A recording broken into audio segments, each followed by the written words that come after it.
Estimado doctor, muy buenas noches. Estamos muteados. Buenas noches, Magíster, un gusto.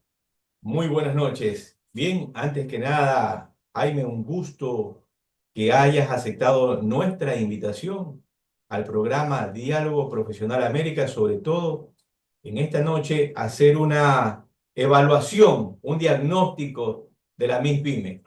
¿Avanza? ¿No avanza? ¿Cerramos? ¿O qué hacemos? Y ahora con las decisiones de Donald Trump, justo el día de ayer estuvimos conversando con el colega invitado, el Magiste Wimper Narváez Salas y otro colega como Eliezer Campo y nuestro colega Idrian Estrella, y estuvimos un poco conversando sobre este tema de los efectos de las decisiones de Trump con respecto a los inmigrantes. Entonces, toda este grupo humano que está llegando a Ecuador, que está llegando a otros países, ¿cómo va a afectar las MIPYMES? Entonces, antes de entrar a las diapositivas, te hago unas preguntas, Jaime. Dicho esto de Trump, con, ¿cuál es tu análisis de lo que va a repercutir toda esta ola de inmigrantes devueltos de Estados Unidos a la región de América Latina? ¿Cómo los va a afectar? ¿Cuál es tu punto de vista? Bien, bueno, perdón, ¿ahí me escucha? Sí, te escuchamos muy bien. Perfecto. Bueno, considero que todo esto que se está generando en la actualidad, con estas políticas y estas decisiones que el presidente norteamericano ha tomado, pues obviamente va a afectar significativamente en las economías de los países. Pero no, no de manera favorable, sino más bien va a generar una afectación, porque si aquí en el país los indicadores macroeconómicos reflejan caída del PIB, disminución del empleo, eh, básicamente eso es lo que va a complicar el panorama porque van a haber muchos más migrantes, muchas más personas que van a estar en ese mercado laboral o en esa oferta de mano de obra. Y pues al haber una excesiva oferta, pero una escasísima demanda, por cómo se encuentra la economía del país, va a reflejar o a significar con resultados bastante impactantes, ¿no? Que van a ir en desmedro, obviamente, de la calidad o el nivel de vida.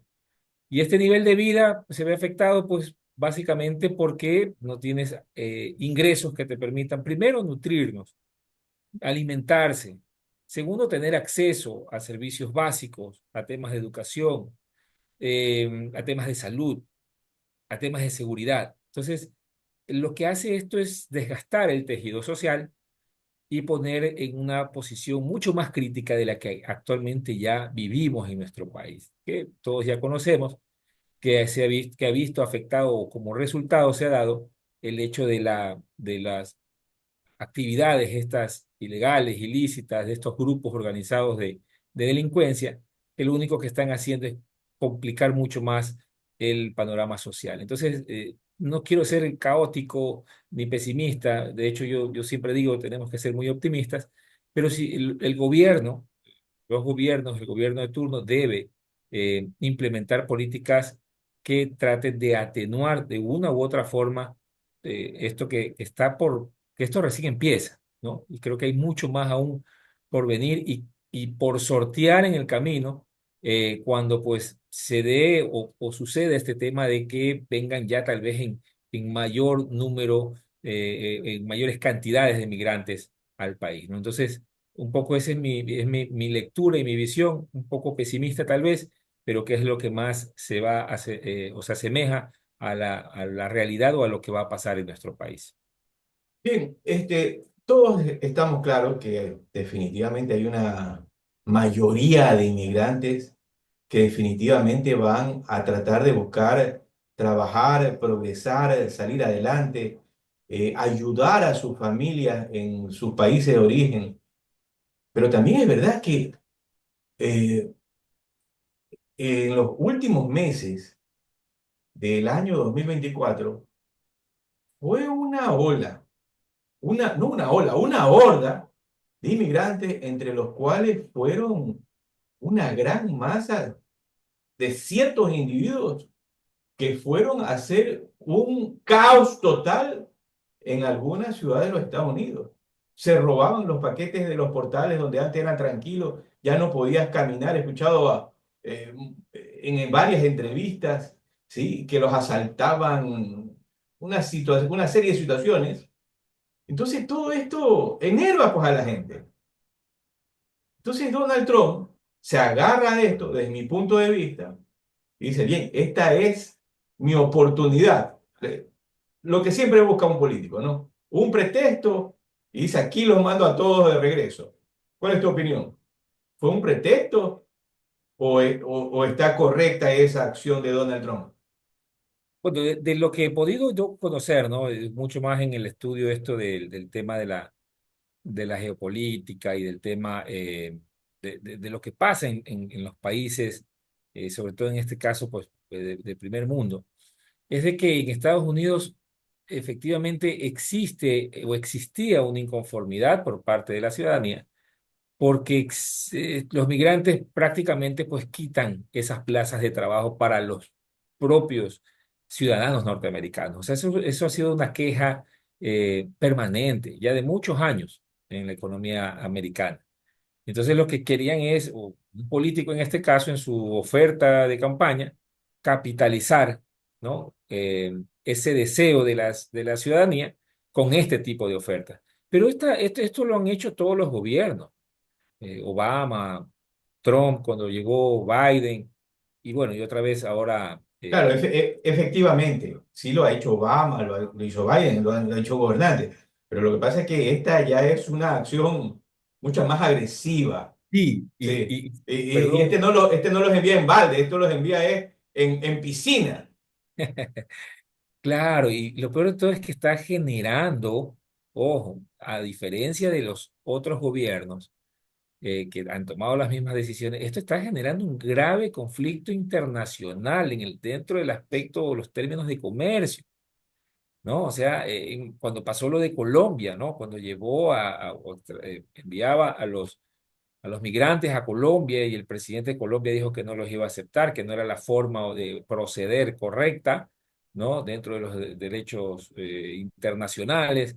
Entonces Donald Trump dijo, bueno, entonces yo te pongo aranceles. Entonces el presidente de Colombia reculó, se dijo, bueno, ya aquí ya no podemos hacerlo. Bueno, y entró ese conflicto. Luego ahora el gobierno de Canadá y el gobierno de México. O sea, estamos hablando de cosas mucho más fuertes y mucho más trascendentes tal vez que en otras ocasiones cuando se daban esas deportaciones y bueno, y no pasaba o no tenía la afectación que actualmente en el mundo se está dando. Bien, ahora hay empresas pymes que exportaban productos hacia los Estados Unidos de diferentes países de Hispanoamérica que iban dirigidos justamente a los ciudadanos de cada país, ¿no? Entonces, ellos compraban esos productos. ¿Cómo consideras que estas pymes se van a ver afectadas y qué acciones consideras que deben de tomar?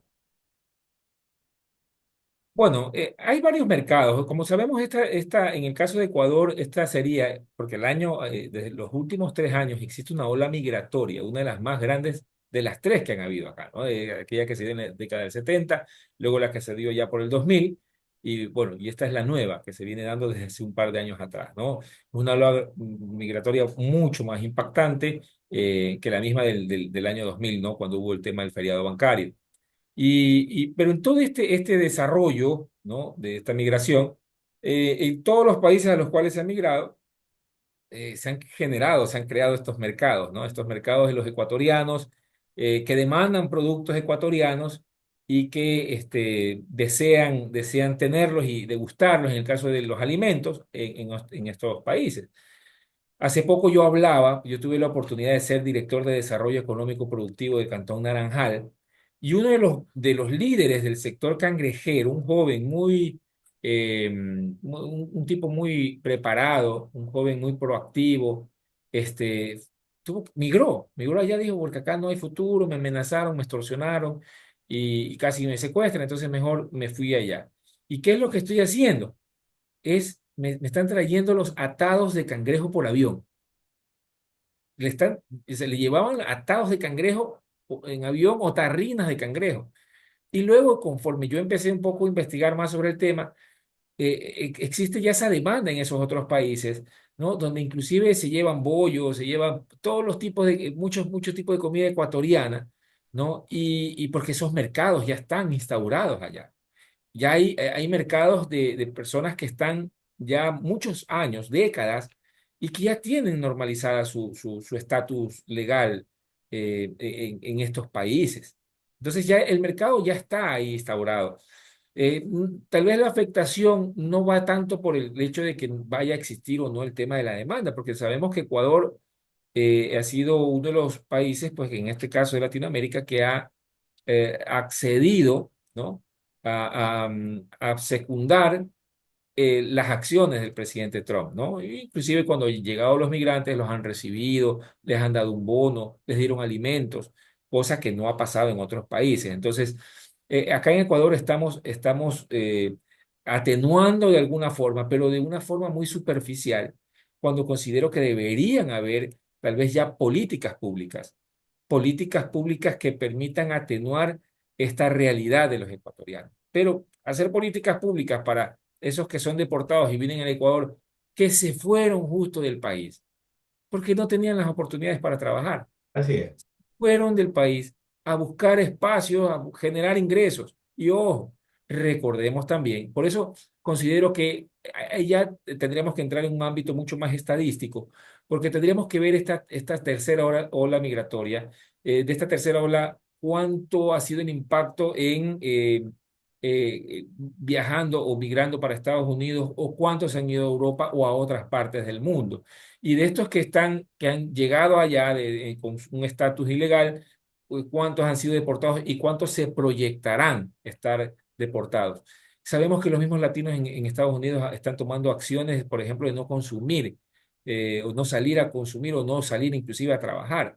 Entonces, es un tema que recién está fresco, y yo creo que los fenómenos podremos analizarlos conforme se vayan dando los hechos, y ahí podríamos tal vez cuantificar y darnos cuenta cuál es el impacto que esto podría generar. Claro, podrían tomar una acción, ahorita que indicaste el tema del no consumo de ciertos productos norteamericanos, me recuerda a una acción en Sudáfrica cuando Nelson Mandela estaba postulado para presidente. Entonces, una de las acciones que habían tomado para presionar para que lo liberen a Mandela era no consumir los productos sudafricanos, lo que en ese momento lo que elaboraban o producían ciertos sectores económicos, ¿no? Entonces, podría darse el caso porque ya vemos que algunas, gran cantidad de personas, cientos de personas, no han podido ir a trabajar con la tranquilidad del caso. Y eso afecta, tarde o temprano lo va a afectar a Estados Unidos, lamentablemente. Dicho esto, Jaime, tenemos ya eh, el acceso para poder compartir. Perfecto, muchas gracias. Perfecto, ahí estamos. Entonces, justo este tema, ¿no? Que venimos tratando, que vengo tratando ya desde hace más de 15 años, que decidí pues dedicarme específicamente al tema de la consultoría y la capacitación. Si bien es cierto, me ha tocado ejercer también en el sector público y privado, pero el tema de la consultoría en la evaluación y diagnóstico de MIPYMES ha sido un tema pues que me ha llamado mucho la atención. ¿Por qué me llama mucho la atención? Porque cuando yo escuché la primera vez sobre el monitor global de emprendimiento, ¿sí? Que lo realiza, entre otras instituciones, la SPAE, la Escuela de Negocios de la ESPOL.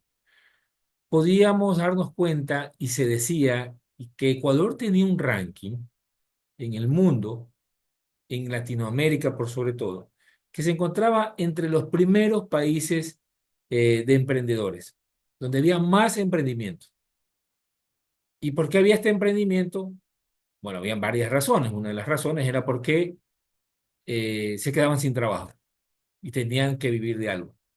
Otro de los motivos es porque conocían ya un negocio y decidían replicarlo, ¿no? Entonces, esta improvisación muchas veces lo único que llevaba era de que se inviertan recursos y que a lo largo del tiempo, en el corto, mediano plazo, por sobre todas las cosas, estos emprendimientos fracasaran. Y entonces, esto es lo que a mí me llevó a investigar, me llevó a tocar puertas, ¿no? De las empresas, ¿no? Para ofrecerlo esto como parte de un servicio. Y en el camino pude ir encontrando muchísimas y diferentes, ¿no? Porque comprendemos que existen diferentes tipos de mercados, diferentes tipos de empresas, diferentes tamaños de empresas, ¿no? Y que muchas veces cada una tiene su propia particularidad. Empresas que están desarrollándose, ¿sí?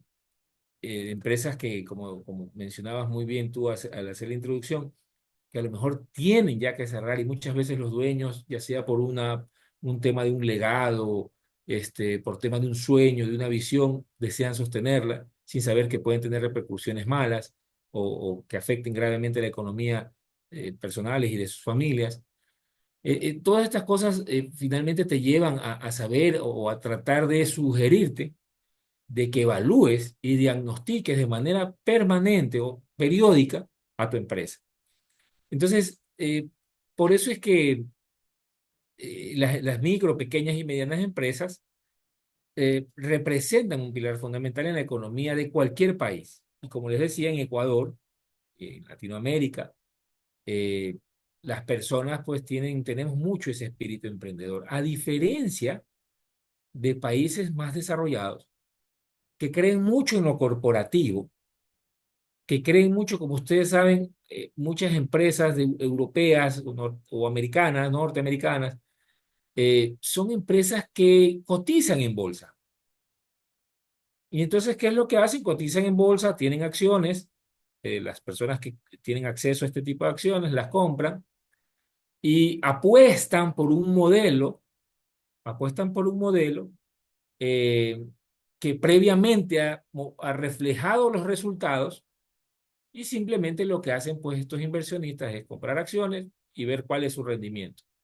Y estas acciones son para empresas que están constituidas, que tienen cierto tamaño, que tienen toda una política o digamos que una infraestructura institucional, tienen procesos, tienen matrices, tienen filiales, o sea, es algo mucho más consolidado. No es aquel empresario o emprendedor, digámoslo así, que hay diferencias entre ambos denominaciones o una persona, un emprendedor que decide por una visión que tiene implementar un negocio. Y en función a eso, el negocio puede crecer, puede multiplicarse, puede crecer exponencialmente, como puede mantenerse tal vez, y va a depender pues de muchos otros factores el saber qué hacemos con esta empresa. Entonces, pero al momento de emprender o de desarrollar una actividad comercial, un negocio, ¿sí? También debemos estar conscientes que van a haber desafíos constantes como el acceso al financiamiento, la competencia del mercado. Recordemos que hablar de mercado, hablamos de oferta y demanda, y al hablar de oferta, estamos hablando de que tú no eres el único que ofertas un producto o un servicio, tendrías que ser muy innovador. Y para innovar, pues obviamente tienes que invertir mucho en eh, investigación y desarrollo. Pero también hay la demanda, ¿sí? Que tú tienes que también entenderla, comprenderla. Por eso yo más adelante hablo sobre la investigación de los mercados, ¿sí? Así como también la gestión eficiente de los recursos. He podido encontrar empresas que generan una utilidad interesante, pero que si hubiesen gestionado eficientemente sus recursos, eh, tal vez sus rendimientos hubiesen sido mucho más grandes y mayores, ¿no? Y así como también la sostenibilidad en el largo plazo de este negocio. Todos esos aspectos, todos esos desafíos se enfrentan. Entonces, aquí quería mencionar, pues, ¿no? Que el artículo 6 del reglamento de la Ley Orgánica de la Producción, Comercio e Inversiones se definen pues a las empresas de la siguiente manera. La microempresa como una unidad productiva entre 1 y 9 trabajadores y un valor de ventas o ingresos brutos anuales iguales o menores a $300.000.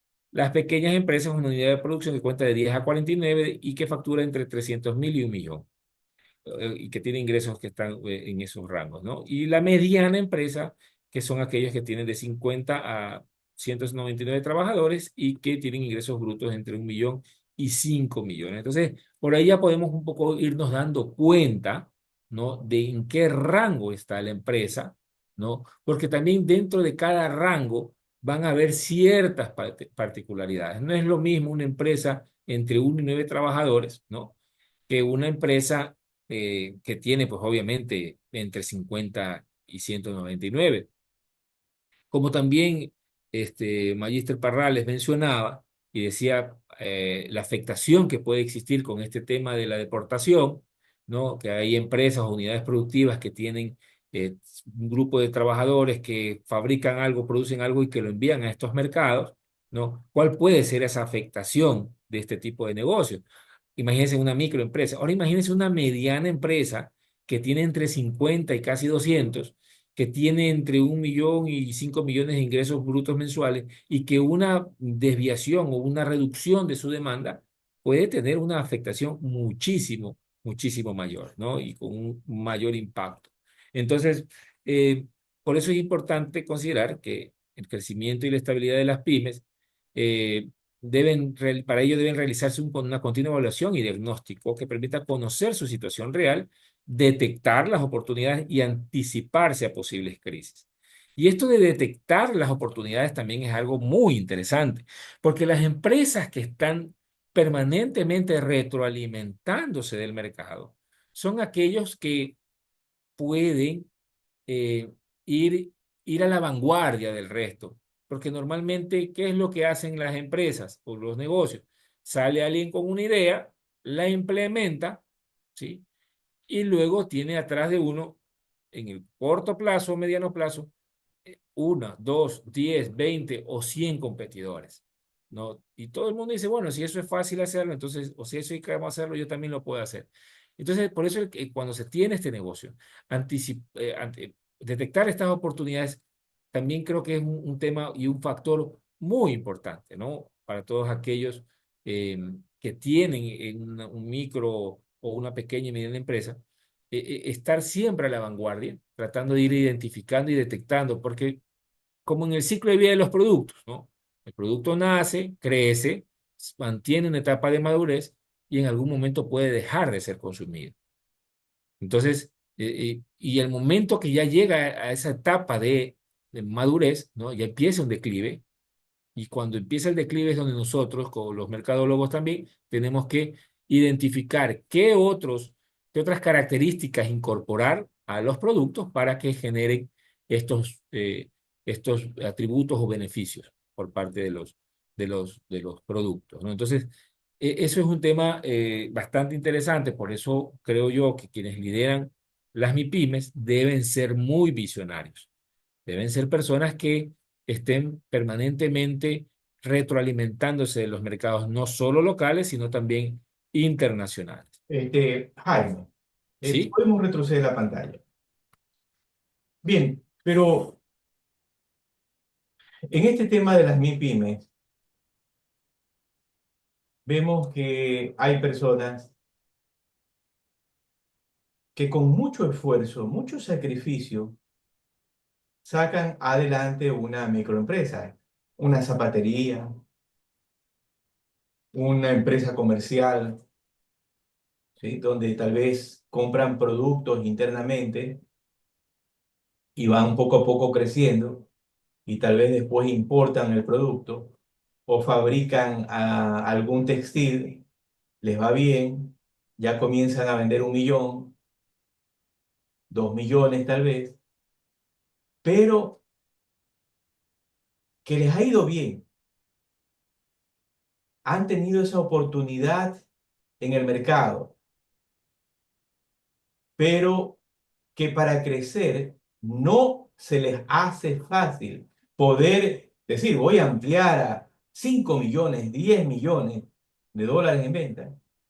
No se les hace fácil porque no tienen los conocimientos suficientemente técnicos para poder enrumbar esa empresa. He visto muchos emprendedores que han venido de abajo totalmente, que han llevado su empresa, han vendido 1 millón, 1,5 millones, 2 millones, pero en el transcurso de la línea del tiempo han caído producto de que se han dejado llevar por otro. Entonces, ahí vienen los robos internos en la bodega, en las cuentas por cobrar, en las compras que se realizan. Porque un ejemplo, ellos al no conocer cómo se manejan estos temas, incluidos los impuestos, confían en otros.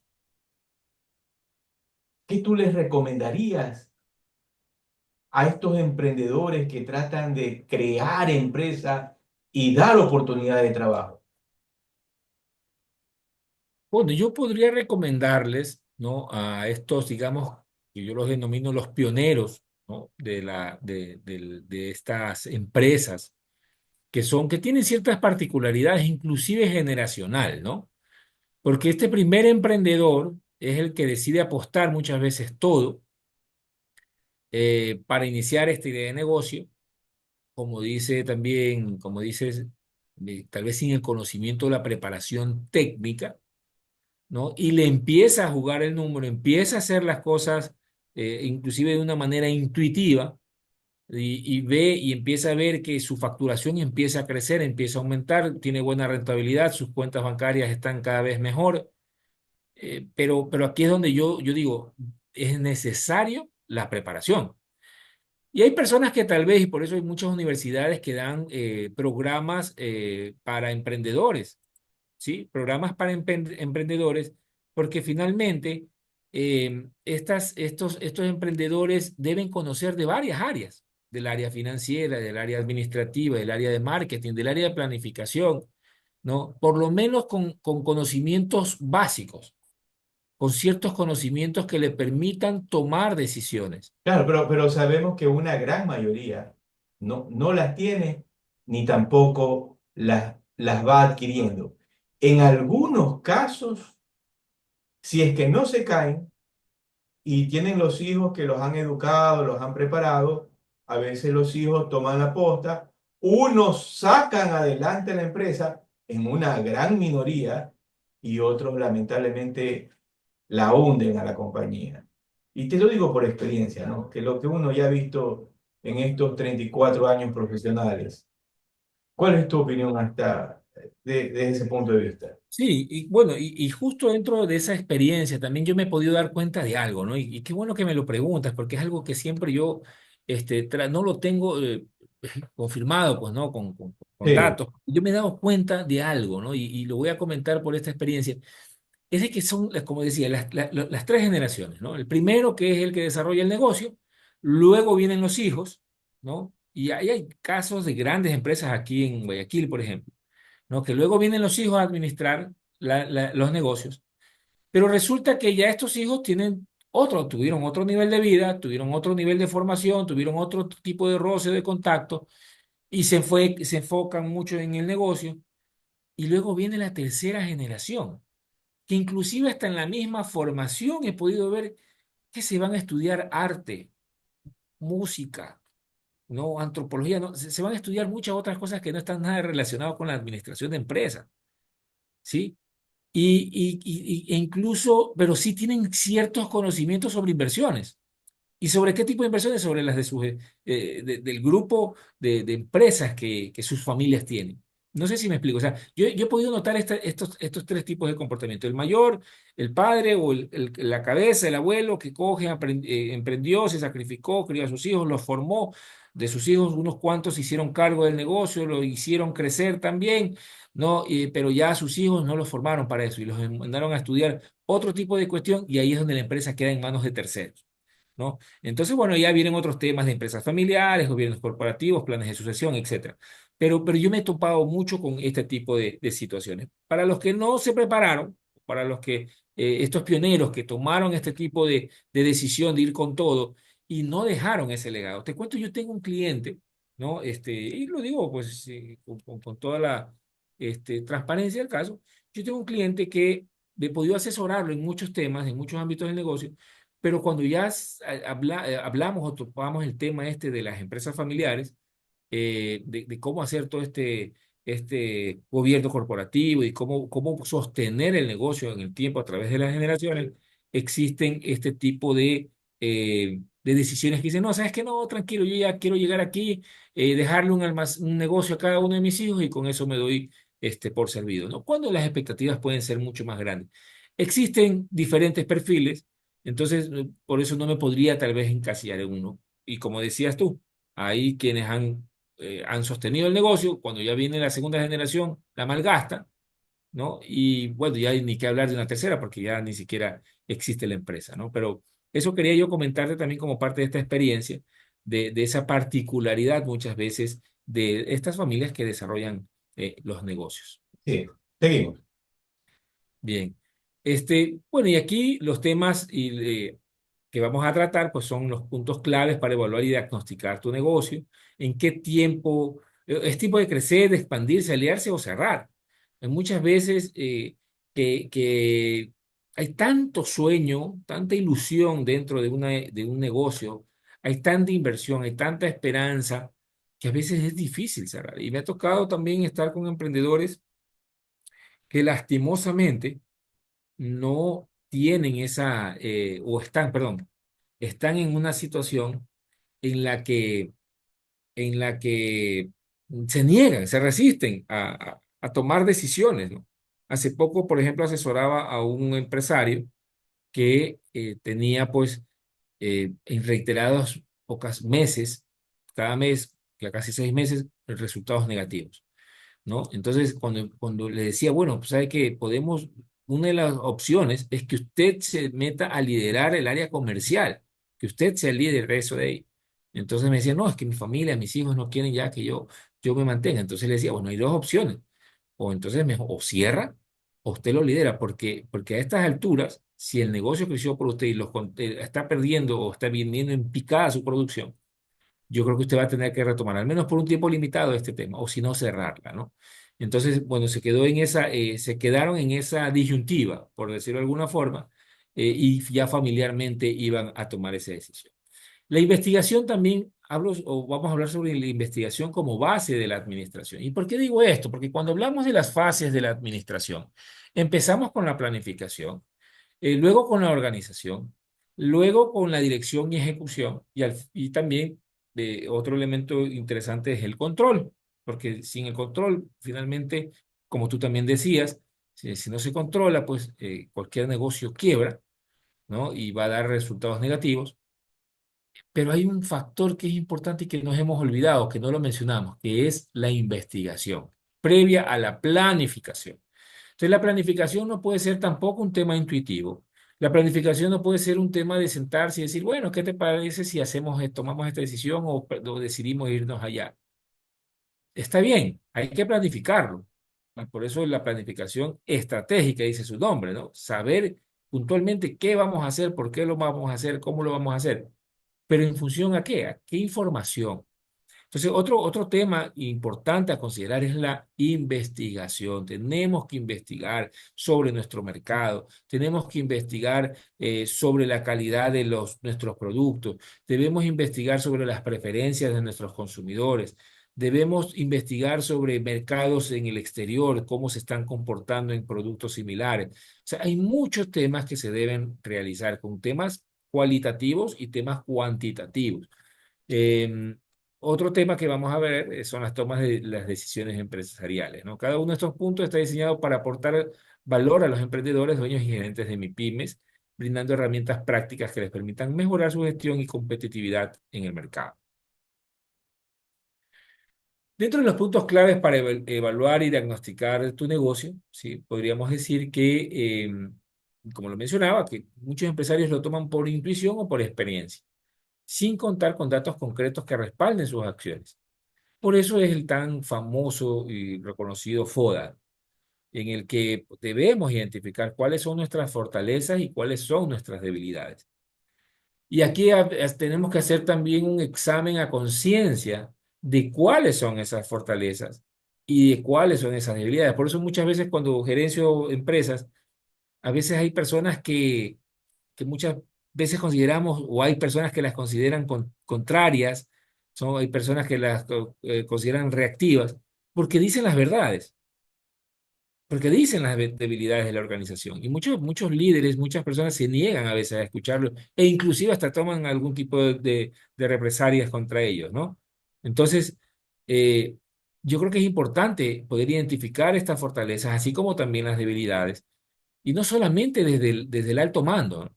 Sino tratar de retroalimentarse desde las mismas bases, desde la persona que atiende, que sirve, que despacha, en el caso de una pequeña empresa, o de los operarios, o de las personas que están en el día a día dentro de una empresa, pues que pueda estar en esa capacidad de los 50 o 200 empleados, que tal vez ya tienen maquinarias, que tal vez son los que sufren o padecen cuando tienen porque no tienen algún tipo de protección o de seguridad industrial, o porque los insumos con los que fabrican tienen algún tipo de baja calidad o alguna limitación. Entonces, es importante que identifiquemos las fortalezas, por qué la gente, por qué los clientes nos piden nuestros productos, en qué somos fuertes, estamos manejando bien la imagen, tenemos una buena infraestructura, tenemos un buen recurso humano, estamos avanzando con un buen CRM, tenemos la tecnología suficiente, o también, bueno, o lo inverso, o no lo tenemos, ¿sí? Y esas pueden ser consideradas las debilidades.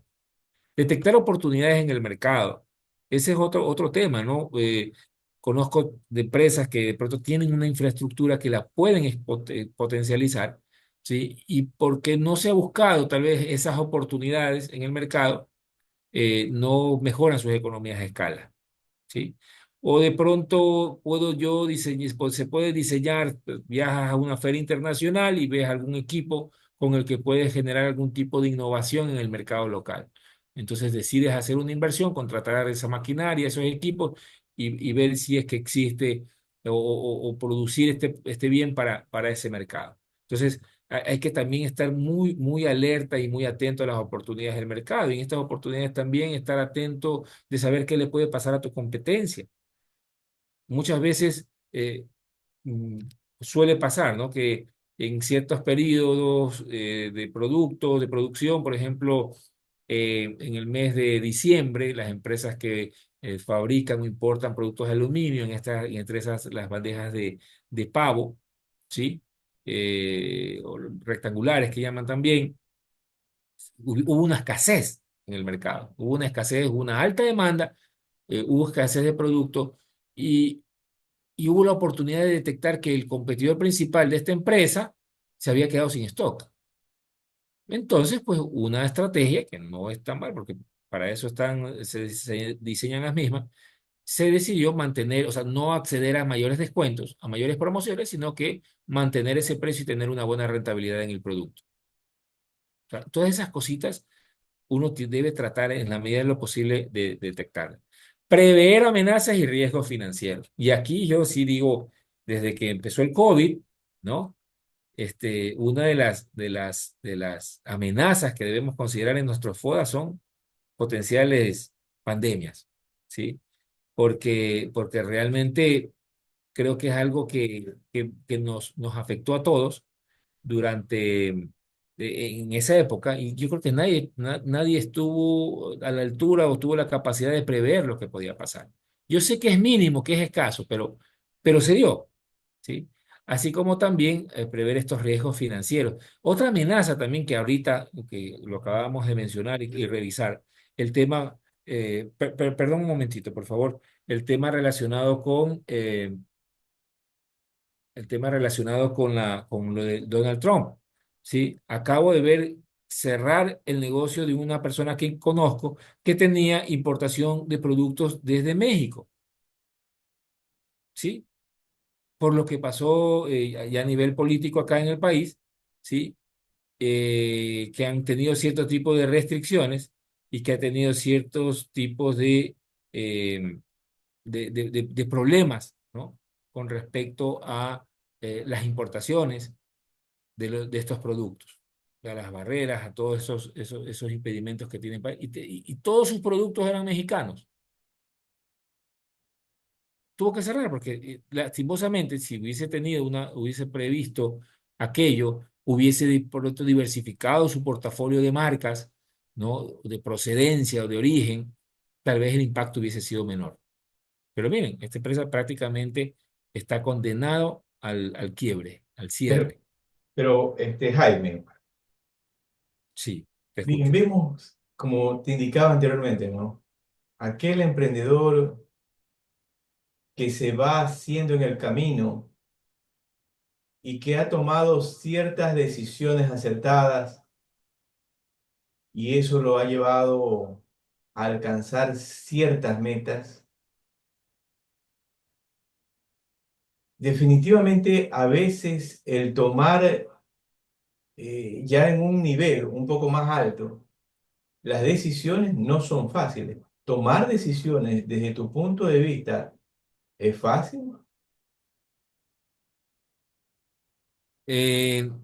No es fácil, ¿sí? Por eso muchas veces y ahí hay un rol importante, que es el que en este caso los asesores o los consultores desarrollamos. Por eso es bueno y uno de mis consejos al final de esta ponencia es de que debemos tener personas que finalmente nos den ese soporte, ¿no? Para poder incluso tomar esas decisiones.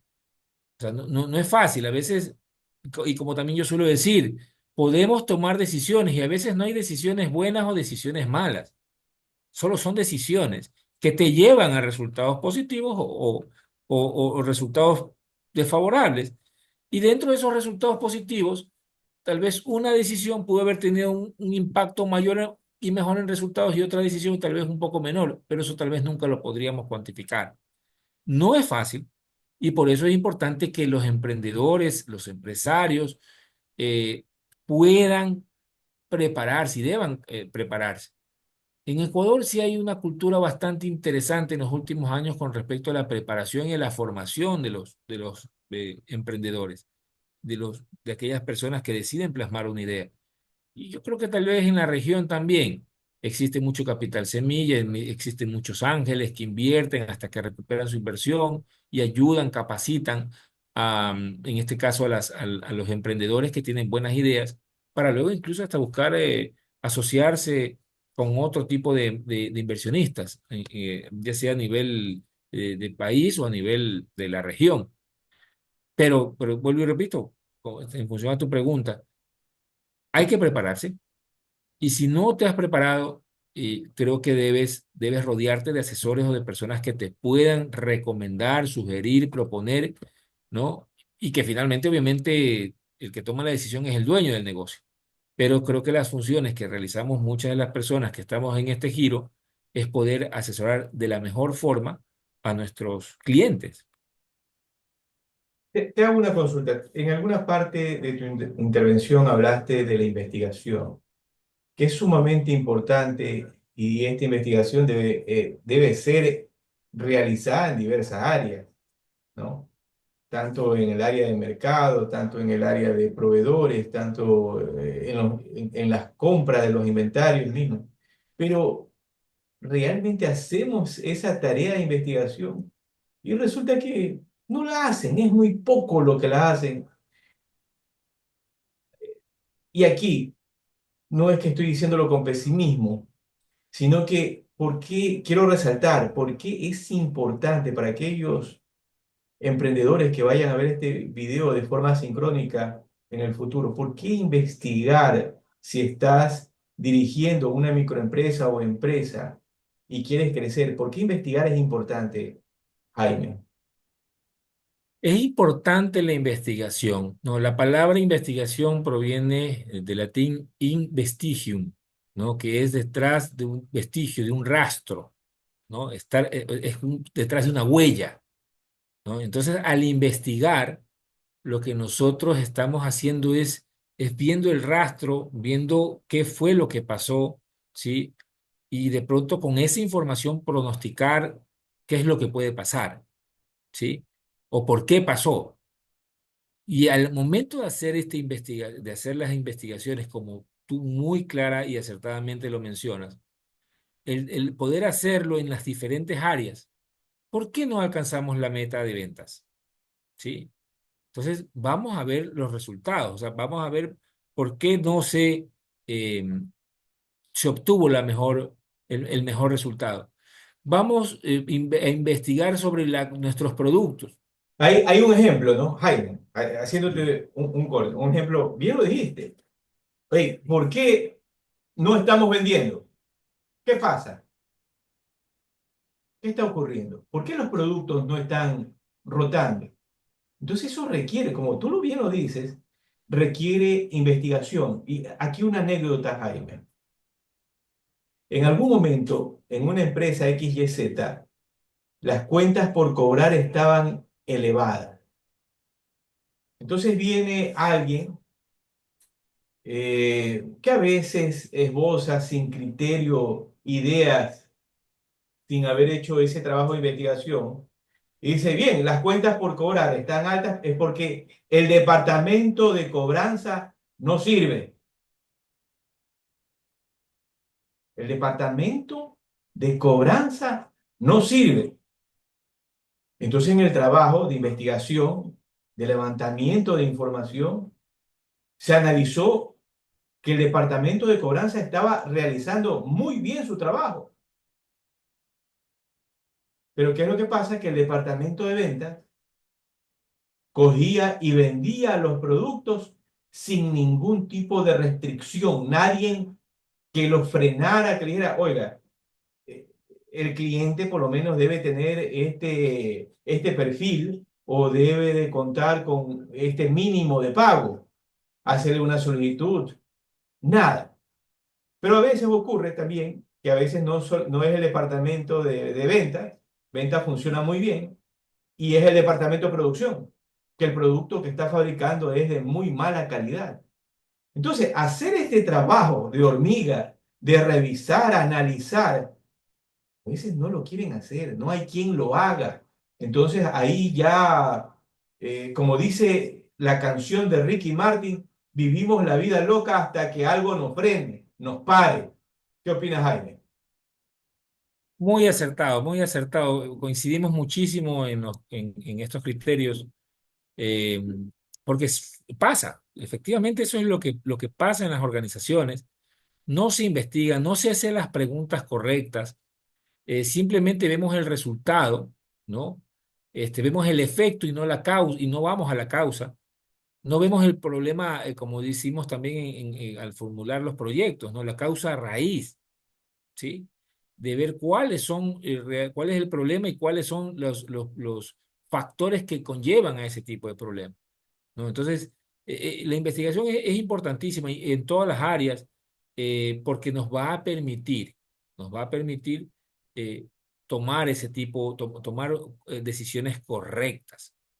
Y con esta investigación, como bien decía, hay una investigación de información a la interna como también a la externa, porque el mercado también es muy dinámico. Y hay cosas que de pronto como emprendedores, como empresarios, tenemos que anticiparnos, tenemos que explorar, ¿no? Por eso en la investigación hay el método exploratorio, ¿no? Para ir un poco explorando, descubriendo, ¿no? Preguntando, ¿no? Retroalimentándose del mercado, retroalimentándose del consumidor, del usuario, del producto. Entonces, por eso la investigación es un paso que siempre le hablamos en la administración. Yo recuerdo desde que estaba en el colegio, ¿no? Decíamos que la administración, parte de planificación, organización, ejecución y control.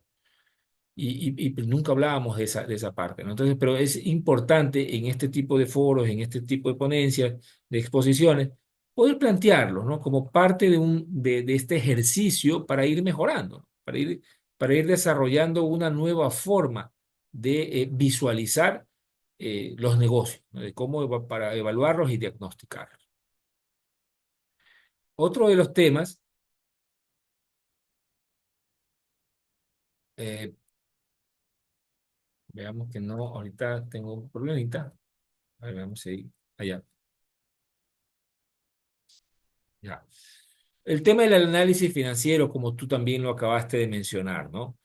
Uno de los problemas es de que muchas empresas desarrollan sus negocios, sobre todo las micro, las pequeñas, y no llevan un registro, no tienen estados financieros, no tienen un balance, no saben lo que es un activo, un pasivo, qué es el patrimonio, no saben de los resultados, no saben qué es un margen bruto, qué es un margen neto, qué es la utilidad antes de impuestos.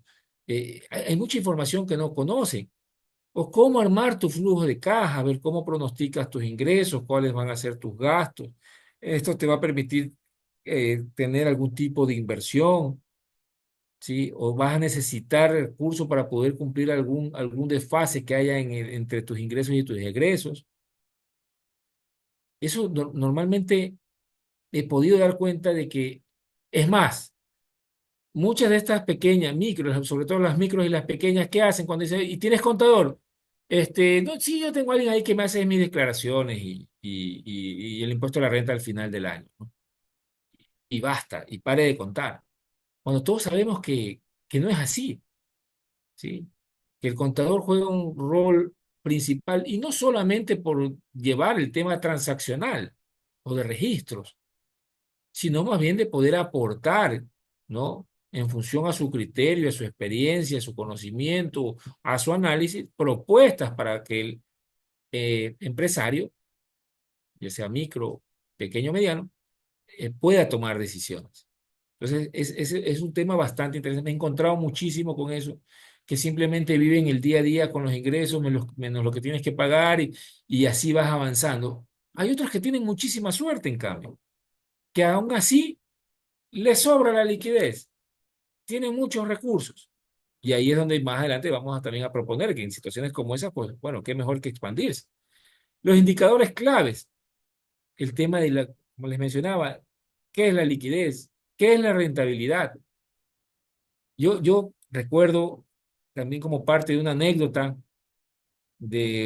fui contratado como gerente general de ventas de uno de los grupos corporativos más importantes del país, un grupo familiar, allá por el año 2015. Y resulta que muchas personas o tenían o tienen la costumbre de, si le quieres hacer el cálculo del 30% de margen, ojo, digo, es la práctica, no es lo correcto, pero es la práctica, multiplicas el costo por 1,30 y dices, ahí ya tengo el 30% de margen. Suele pasar. Y créanme que el 50% de mis clientes suele pasar. Le digo, a ver, por favor, calcúleme cómo usted tiene el margen de tal producto. Cogen 1,30 y listo. Entonces, este es dueño de este gran grupo, que actualmente, las últimas cifras que vi, factura más de 1.000 millones de dólares al año. En mi época, cuando yo estaba por los 380 millones de dólares al año. Él decía, multiplicaba el costo por 1,30 y bueno, y pónganle en ese precio. Y resulta que él hacía muchas ferias a nivel nacional. Y él dijo, bueno, en este mes vamos a hacer las ferias y vamos a facturar por lo menos 5 millones de dólares en las ferias. Ah, perfecto. Y les vamos a dar el 30% de descuento en los productos. Entonces cogías, hacías el cálculo, digamos que facturabas X cantidad, pero le aplicabas al precio el 30% menos de ese valor. Es decir, cuando tú haces el cálculo de un valor por 1,30, no es el 30% que finalmente tú ganas, está por el 27%. Si el cálculo es incorrecto, no es el apropiado.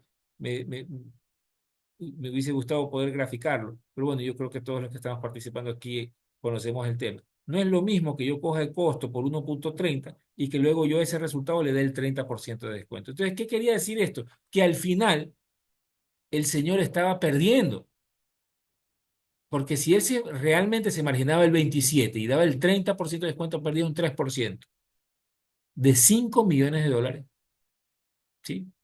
Podemos ya tener una pequeña idea que no menos de $150,000 se perdía en ese caso, ¿no? Entonces, son cosas que pasan, y no solamente en la pequeña empresa, sino, como les mencionaba, una empresa con más de 350 personas.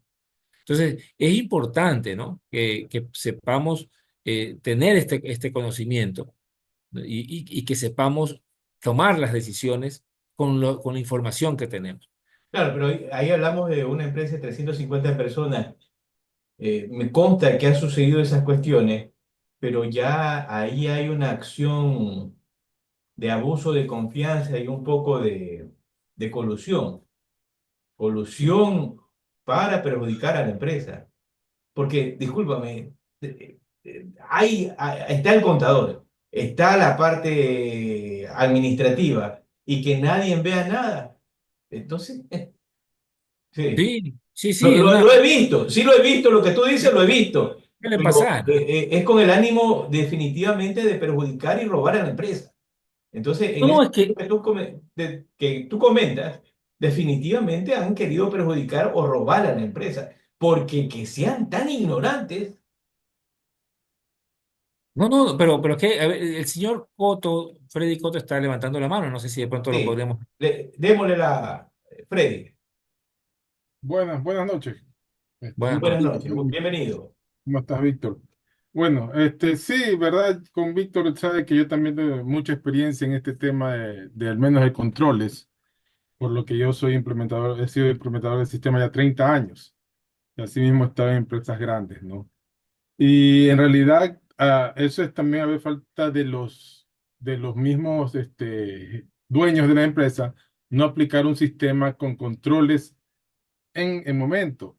Porque si hubiera tenido, por ejemplo, un control de que él no facture bajo el precio o bajo un margen de ganancia, en el momento de la facturación, el sistema inmediatamente le bloqueaba esa factura y no hubiera pasado. Entonces, a veces también tenemos que tener bastante confianza en que tenemos que automatizar nuestra empresa para que la empresa, el sistema que tengamos con un buen sistema que le ayude a controlar en el momento las transacciones y no llegue a después, claro, muy importante, tener un balance, pero igual ya es después, o sea, cuando ya analizo qué pasó. En cambio, si ponemos los controles en el momento, evitamos estos casos, como no solamente en esto, sino también en inventarios, que a veces cogen, meten una mercadería, después eliminan el ingreso y no hay el control. ¿Y qué pasa? Se lo llevaron a la casa. También he tenido empresas que al momento de implementar el sistema se han dado cuenta de eso y han recuperado dinero de bodegueros que han construido casas, comprado carros en base a ese robo y han recuperado ese dinero después de darse cuenta de quiénes son y haberlos puesto en una cascarita, resbalaron, cayeron y ahora sí, aquí está la denuncia. Devuélveme lo que me llevaste anteriormente. Eso es también importante, tener un buen sistema y que controlen todas las transacciones y así cerrar las brechas. Ujú. Muchísimas gracias, Freddy. Sí, es muy cierto, es correcto. Justo para precisar el caso que les ponía, bueno, y haciendo mención a lo que Víctor indicaba, era de que el mismo dueño de la empresa hacía el cálculo y tal vez había una desarmonización entre las áreas. Y cuando yo levanté mi mano y dije, eso no puede darse, Claro. ¿sabes Ujú. lo que me dijeron los mismos sobrinos que eran vicepresidente corporativo de tal, vicepresidente corporativo de tal área y de tal área? Me dijeron, es que si le decimos eso a mi tío, o sea, el dueño, nos corre a todos. Sí, es verdad. Entonces, ¿y qué fue lo que yo le tuve que decir? Renuncio, porque yo no puedo trabajar A mí sabiendo me, que está me tocó cometiendo. un caso así con el hijo de un dueño. Yo le dije, no, eso está mal. Es que no, es que usted no puede desautorizar lo que dice mi papá. Tiene que ponerse en su puesto, me dijo así. Le digo, Es que no es que me estoy saliendo del puesto desautorizando, sino que revise y ponga un control y verá que lo que están haciendo está equivocado. Y dicho Claro. eso, está equivocado. Ajá. Es que Entonces, no. a veces, David y Jaime, ¿no? El miedo, el terror se apodera del profesional, y a mí me ha tocado estar en reuniones donde el profesional comienza a temblarle las manos, las piernas, comienza a tartamudear y se descompone y no tiene la fortaleza de decir las cosas claras como son. Y a mí me ha tocado, a veces me han tocado dueños que comienzan ya a alzarte la bola. A ver, no nos equivoquemos. O sea, yo estoy aquí para colaborar contigo. Pero ya cuando ya la otra persona ya le comienza a bajar la guardia y no tiene esa capacidad profesional o esa fortaleza, simplemente se quedan callados y pueden ver que la empresa se está cayendo al abismo, que nadie dice nada. Permíteme, Jaime, invitarlo a nuestro colega Idrian Estrella. Idrian, ¿cómo estás, Hola, buenas Idrian? Buenas noches. noches, bienvenido. ¿Qué tal, Víctor? Jaime, qué gusto conocerte por este medio. Estaba siguiendo la charla bastante, ya un buen tipito y bastante interesante porque, claro, los negocios grandes, estructurados, tienen ya su modelo de negocio, de control, pero los pequeños, los emprendimientos, los medianos, hay un jeque, hay un gran Midas que siempre te dirá, pero a mí siempre me ha ido bien, porque ahora tengo que escucharte? Podría ser la inquietud. Y bueno, Idrian, vienen en los algún temas que hemos momento. hablado, ¿no?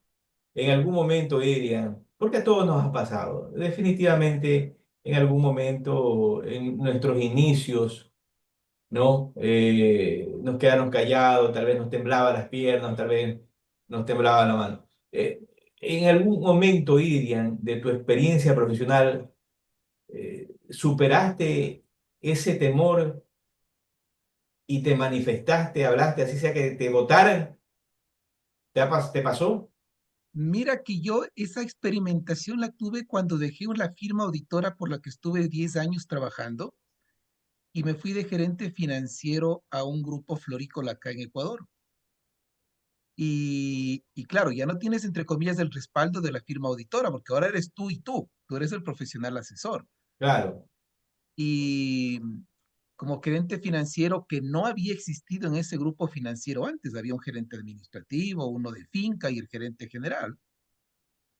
Y claro, llega el profesional joven, tenía unos 30 años, yo decía ahí, todos estos tienen canas y yo no tengo, y ya tengo un punto menos. Ahora tengo bastantes canas y quisiera ya no tenerlas. Pero bueno, y en una discusión, para hacer el cuento muy cortito, de proyección de flujo de efectivo para los siguientes 5 años de una finca de flores, negocio agrícola, negocio de alto riesgo, yo les decía, mira, yo creo que se va a vender tanto. Y claro, el administrativo y el de finca, que ya tenían como 20 años en todo el negocio floricultor, decían, este es un mocoso, es un guambrito que está desubicado, está en otro baile. Y yo recuerdo que ahí el gerente general fue muy hábil. Dijo, a ver, yo voy a escuchar a los tres. Terminamos, dijo, ok, vamos a guardar los tres flujos, el del administrativo, el de finca y el mío. Al mío le calificó como un flujo terrorista, porque era demasiado drástico, demasiado dramático. Al de finca, que era obviamente el jefe de finca, era demasiado bondadoso, demasiado optimista. Y al administrativo le puso un rango medio. Dijo, bueno, al final del año vamos a ver con cuál hemos terminado. Vamos a encaminarlos, voy a tomar lo mejor de cada uno. Lastimosamente se dio el mío, lastimosamente lo digo porque creo que demasiado prudente, pero se dio eso. Y claro, desde ahí me dijo, usted acaba de pasar de ser el talibán de los flujos de efectivo a ser mi mano derecha. Pero créeme que todo ese año pasé sufriendo, claro, porque claro. no porque quería que le vaya mal a la finca, ¿no? Obviamente, Sí, pero sí. porque todo se iba dando en negativo. Pero creo que ahí viene algo importante para que siga Jaime con su exposición. la gerencia escuchó. Eso creo que es lo importante en transmitirle a las gerencias. No posicionarse en mi idea es la mía, si no sabe qué, le he dado mi idea, puede ser que la tome o no, pero ya le he dado mi consejo o mi sugerencia como tal. Pero ahí viene justamente lo que dice Jaime. Viene el tema de la investigación, viene el tema del conocimiento técnico, viene el análisis del mercado, de la información histórica, pero toda esa investigación, todo ese trabajo de armar ese rompecabezas para poder entender cómo nos va a ir en el futuro, nadie lo hace en la mayoría de las empresas.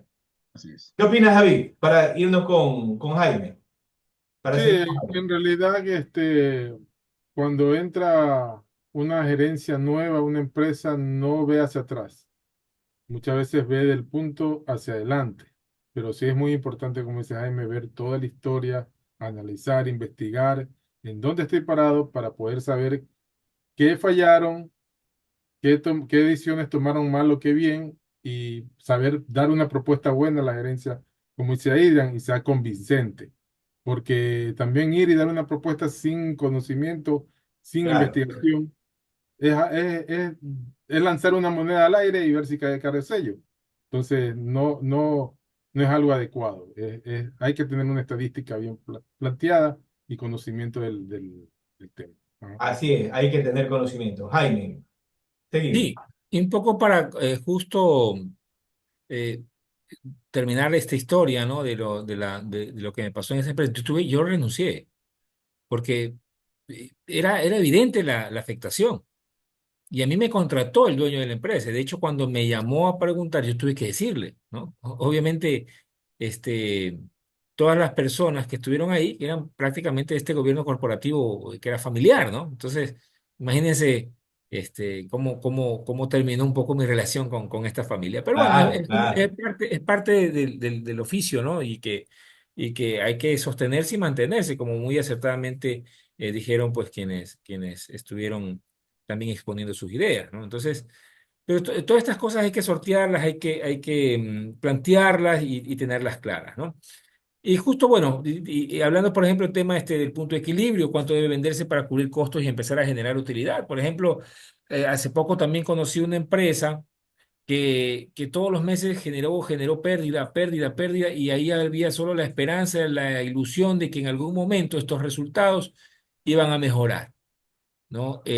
Prácticamente acumularon pérdidas como de $50.000 al año por 2 años seguidos, cuando ya deciden contratar a un consultor, justo con esta doble enfoque que tengo, que es la parte de productividad comercial y parte financiera, y se hicieron el tema de los ajustes, se establecieron, por lo menos, al menos hasta estabilizar el tema de los márgenes, de los costos, mejorando un poco, aplicando estos modelos de liderazgo de precios, de costos, ¿no? Entonces, se estableció cuánto era lo mínimo que se debía vender para que la empresa se sostuviera en el mercado, pudiera seguir ofreciendo estos productos, mejorar sus costos de importación y de ese precio, o de ese precio con el que se comercializaba, tener esa diferencia al mejorar su costo y que esa diferencia pueda ser un margen que le permita continuar con la operación. Y finalmente, pues esta empresa empezó a generar utilidades, ¿no? Con el paso del tiempo. Entonces, todas esas cositas hay que tenerlas muy pendientes. No trabajar o administrar por esperanza, ¿no? Que se dice, ¿no? Esperemos que las cosas pasen, esperemos. No, no. Hay que administrar de manera técnica, y aplicar todos los conocimientos que a lo largo de la formación de los profesionales, en este caso, y que es la propuesta que mencionabas, Víctor, ¿no? De que los emprendedores, los empresarios puedan también tener esa conciencia de formarse. Ahora, yo creo que en Ecuador sí hemos ido mejorando en los últimos años. Sí, he tenido la oportunidad de ser docente universitario también. Hasta hace poco fui docente invitado en la Universidad de Milagro en el módulo de análisis demográfico, ¿sí?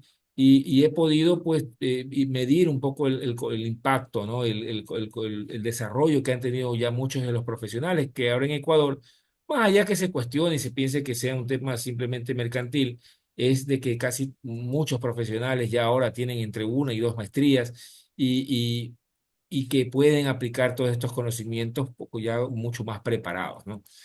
Entonces, eso en cuanto al tema del análisis financiero, veamos. Seguimos. Sí, perfecto. La evaluación operativa, ¿sí? Es conocer, saber, identificar estos procesos productivos y de servicios, hablar de eficiencia, hablar sobre costos, ¿sí? Saber que lo importante es que con los recursos que tenemos podamos producir mucho más, ¿sí? Poder alcanzar un máximo, en este caso, de eficiencia al momento de aplicar o de utilizar los recursos. Tratar también de tener un conocimiento bastante claro, preciso, técnico con respecto al tema de los costos. Tener un contador que no conozca de costos realmente que puede ser un gran impacto para la organización, o en este caso para la empresa o el emprendimiento.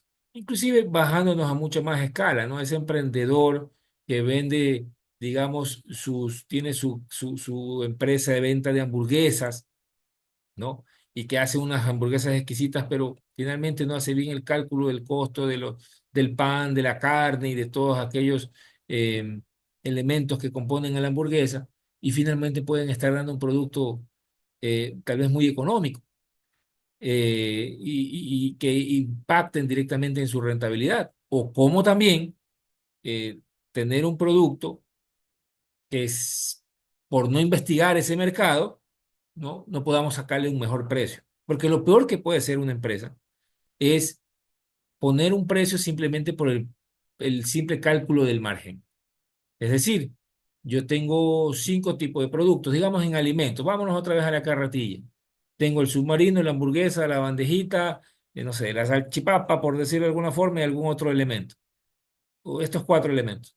Y resulta que le ponemos un precio específico, pero tal vez uno de estos productos tiene un sabor, y les digo esto porque me pasó hace poco, ya sí hablando a título personal y de consumo aquí en el lugar donde yo vivo, un alimento, un submarino que llaman, de un tamaño bastante considerable, con un sabor, una sazón exquisita, con salami, con queso parmesano, con algunos elementos, y solamente $2 cuesta ese producto. Obviamente, lo mejor es no decir nada, ¿no? Y consumirse como consumidor, ¿no? Pero como asesor, qué mejor poder decirle que ese submarino, y digamos que tiene un margen del 50%, que tal vez ese submarino pueda tener un margen mucho mayor, el 70, el 80%, que tal vez un producto similar al de este productor en el mercado pueda costar el doble. Y muchas veces eso no se conoce, eso no se hace, sino que digo, bueno, tengo este producto, le cargo el 30% y bueno, y ese es mi precio. Cuando yo podría ir con ese producto, ver las características de productos similares de mis competidores y saber, y es más, si me diferencio de ellos, sacarle un precio mucho más alto y así también garantizar una mayor rentabilidad. Y así es como las empresas deben moverse. Así es como las empresas deben estar permanentemente monitoreando y teniendo esa capacidad de sacar al máximo el rendimiento de un bien o de un servicio. Así como también, bueno, el tema de la capacidad instalada y su aprovechamiento. ¿Qué tanto podríamos potencializar, o sea, tener al máximo la capacidad instalada, ¿no? Para poder generar más producción, para poder generar más servicios, que por ende los costos eh, unitarios tienden a ser mejores, puedan ser mejor aprovechados. El tema de la evaluación de proveedores y cadena de suministro. Hace unos años atrás tuve la oportunidad de tener un cliente, ¿sí? Y aquí también es un tema anecdótico, ¿no? Siendo una empresa del sector privado, y era increíble ver, y se descubrió luego, que existía corrupción en el sector privado, que las personas que trabajaban en el área eh, de compras, ¿sí? Tenían una comisión sobre la venta que realizaban. O sea, sobre las compras que realizaban, perdón. O sea, ver esto ya en el sector privado es durísimo. Es algo que a mí en aquel momento me dejó casi que perplejo, ¿no? Porque si eso está bien, digo, suele ocurrir en el sector público, pero no en el sector privado, donde los proveedores condicionan, pasan las propuestas, le dicen, mira, esto aquí puedes bajarte tanto y si tú ganas tu propuesta, tú me tienes que dar a mí tal porcentaje de comisión. Esto finalmente afecta el insumo o el producto, en este caso de la empresa, encarece el acceso del producto a la persona que la consume. Y miren cómo todo esto va degenerando, ¿no? Este proceso. Y cómo esto puede finalmente en el mediano, en el largo plazo afectar al negocio. Diagnósticos comerciales, los análisis de venta y comportamiento del mercado que lo hemos conversado, segmentar a los clientes, analizar la rentabilidad. Es bastante a veces preocupante, ¿no? Me pasó también en una empresa que había un vendedor que, esto ya en concepto de productividad comercial, sí, el vendedor promedio vendía 15.000, él era el único que llegaba a 18, el resto estaba por debajo de 15, ¿sí? Pero resulta que los que vendían menos de 15 tenían más rentabilidad que el que vendía 18. ¿Por qué? Porque había estado dando demasiados descuentos y aparte eran transacciones que se realizaban con clientes de otras ciudades, lo cual incurría en costos de distribución mucho más altos porque había que mandar a dejar esa mercadería y por eso compraban tanto, porque éramos una opción económica y que a la larga, si sumaba y restaba, perdíamos con este vendedor. Por eso también es importante estar muy pendiente de estos temas, ¿no? De las ventas, del comportamiento del mercado, de cómo segmentamos los clientes, de cuál es su rentabilidad, cuál va a ser la estrategia de precios y el posicionamiento en el mercado. Y esta estrategia de precios es lo que les decía, ¿no? Hay productos a los que se les puede sacar mejor precio, un mayor margen. Tenemos que saber cómo está el mercado. A mí me pasó cuando yo tuve una empresa, yo comercializaba productos de ferretería. Y habían las famosas barras antipánico, que valor FOB Puerto de Manzanillo me costaban $33 FOB. Internado se me hacía 40. Y esa barra antipánico se la podía vender hasta en 220. ¿Sí? Un edificio una vez hizo una construcción y me compró más de 100 barras antipánico. Imagínense la rentabilidad que tuve. O sea, pero si yo hubiese comprado ese producto, le cargaba los costos y lo multiplicaba, digamos, porque yo quería tener el 50% de rentabilidad según mi cálculo, ¿no? O hacía un cálculo específico, es decir, el 50% de rentabilidad para poder tener este producto, bueno, entonces lo vendo en 80, ¿sí? Si me costaba 40, lo vendo en 80, tengo el 50% de margen y listo. Pero no le sacaba, no desnataba, no tenía el mayor beneficio que era sacar. Preguntar en el mercado, ¿cuánto vale esta barra? Ah, barra 200, vale 250. ¿Cuánto vale esta otra barra? Vale 220. Y esta. Medir la calidad y sacarle el mejor precio. Eso es muchas veces algo que no se hace. La evaluación del talento humano, ¿sí? La estructura organizacional, el desempeño del equipo con el que trabajamos en cada una de las áreas, la capacitación y el desarrollo del personal. Yo sí creo que estamos ya dentro del rango del tiempo, Víctor. Voy a acelerar un poco el tema de la presentación. Sí, Listo. hablar sobre el tema de la capacitación y el desarrollo del personal, cuánto estamos invirtiendo en el recurso humano, los estamos preparando, ya sea de manera interna o estamos motivándolos para que lo hagan. ¿Cuál es la cultura empresarial y cuál es el clima laboral? La cultura es la suma de los hábitos son las acciones reiteradas, estas acciones reiteradas parten de un pensamiento, de un procesamiento, de una idea. Entonces, tenemos que trabajar como organización en las ideas, ¿no? Del respeto, de la lealtad, de la honestidad, del trabajo en equipo, ¿sí? De la transparencia, para pues, poder tener una empresa que esté acorde a lo que deberían ser los valores institucionales, así como un clima laboral, tratar de tener un clima pues, con las personas que traten de manejarse, tener una buena capacidad de liderazgo, un compañerismo, un buen trabajo entre ellos, en que se puedan desarrollar muchos otros elementos, ¿no? Es tiempo de expandirse, de crecer o aliarse o cerrar. No siempre el crecimiento es la mejor opción. Hay momentos donde tal vez pueda más estratégico ser consolidarse, buscar alianzas o incluso cerrar para evitar pérdidas mayores.